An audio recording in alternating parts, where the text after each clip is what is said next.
Welcome to Digha blog part 3। দুপুরবেলা এত swimming পুলে মজা করে তারপরে এক ঘুম দিয়ে সন্ধ্যাবেলায় উঠে রেডি ফেডি হয়ে একটু বেরোলাম বাইরে।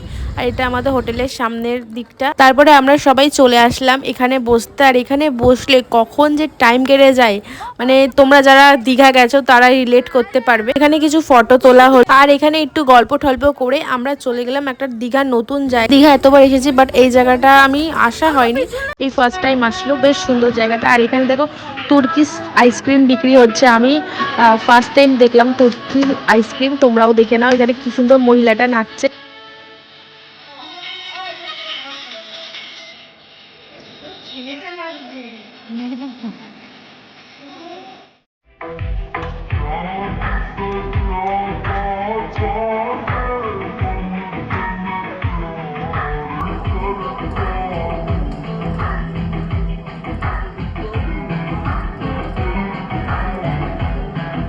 আর এই মহিলাটা আইসক্রিম নেওয়ার কোনো ইয়েই নেই, এই মহিলা একটু নাচ পছন্দ করে তাই নিতেই যাচ্ছে।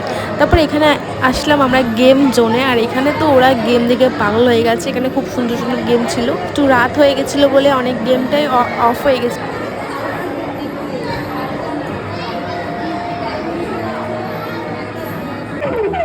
অ্যান্ড আমরা সামনে একটু কিছুক্ষণ ঘুরে তারপরে এখানে একটু স্ন্যাক্স খেয়েছিলাম। তো এই জায়গাটা বেশি একটা কিছু নেই, অনেকটা রাত হয়ে গেছিলো আর কিছু মানে দেখার কিছু ছিল না। তারপরে বাড়িতে গিয়ে ডিনার করে নিয়েছি, বাড়ি বলছি হোটেলে গিয়ে ডিনার করেছি। আর এখানে পাপানের কাণ্ড, ও আলু খাচ্ছে আর জামাই মুছছে। তো ভিডিওটা এই পর্যন্ত থাকলো, নেক্সট ব্লগের জন্য অপেক্ষা করো। তো ভালো লাগলে লাইক সাবস্ক্রাইব করে দিও, ফলো করে দিও। টাটা।